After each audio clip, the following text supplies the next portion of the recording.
It wasn't supernatural, but everybody kind of went, hey, work with the police, do investigations, security has obviously got to be the right place for you to go. I'd always had a really big interest in IT, I'd always had a really big interest in security itself, so it was very, very lucky, and I landed on my feet with the company that took me on, gave me loads and loads of training, and I just kept on working through that over the years. And I think that was one of the big things, just never stop learning. Then I went back to university, did my MSc, and kept on going with different certifications, and very fortunate with the experiences I've had.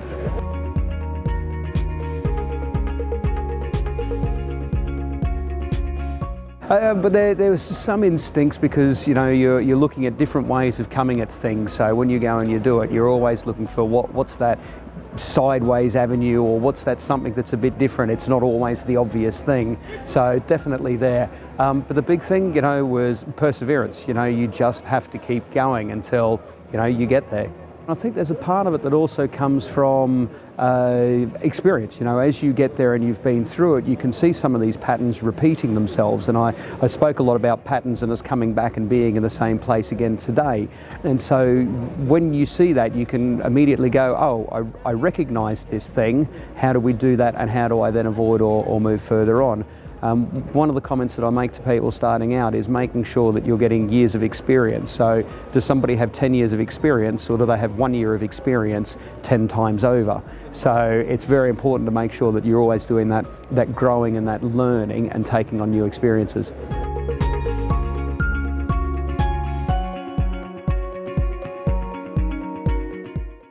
I think they've really taken a big step forward and a big step up.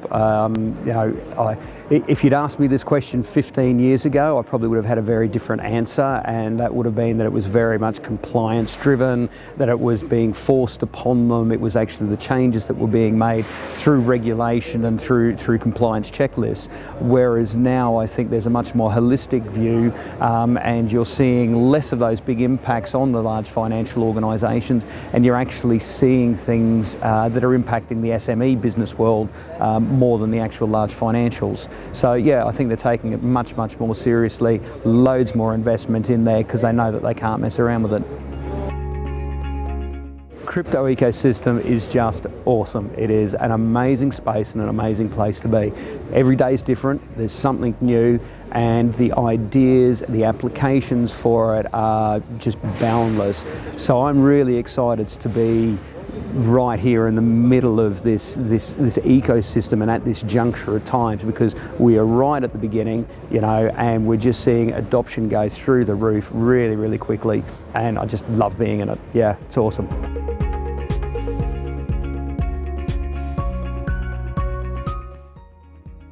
Sure, so I'll actually turn this a little bit, because it's not just about Ledger. I think all organisations really, really had to focus on their ways of working.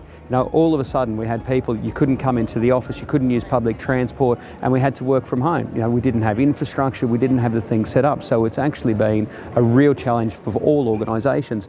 I started working with Ledger at the beginning of January, so we were in the middle of the pandemic when I started that, and it meant that it was actually 9 months before I met another person from the company. So it's been a real challenge to everyone.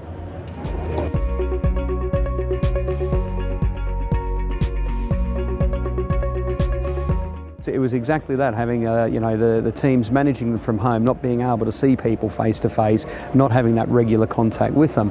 We also had the other problem as well, that we, Ledger as an organisation have manufacturing, so we actually had people who still had to come into a factory to do all the manufacturing to make sure that we could keep the business going. So having to judge both of those. If you look at companies have had to reevaluate their models of working. They've had to reevaluate and go, is this actually that sensitive that we can't actually do it from a home location? And it's also really humanised. I've found out more about some of my colleagues and co-workers about their family doing conference calls when they've been in the kitchen trying to cook dinner at the same time, is doing that. So it's been, very, very interesting in what other avenues and aspects it's opened up to understand my colleagues.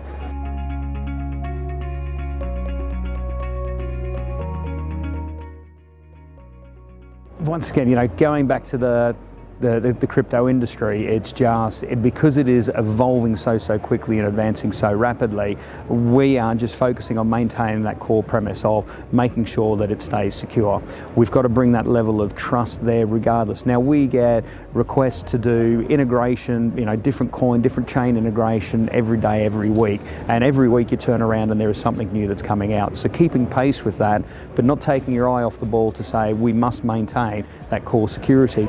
I also touched on it briefly with my earlier presentation around education. We need to make sure people are a lot more comfortable stepping into this space to encourage everybody to come in, and then also working together to keep the ecosystem clean, keep it, remove a bunch of the scammers, all of that sort of thing that's going on, so that people feel safe and confident with the education and awareness to step into that environment.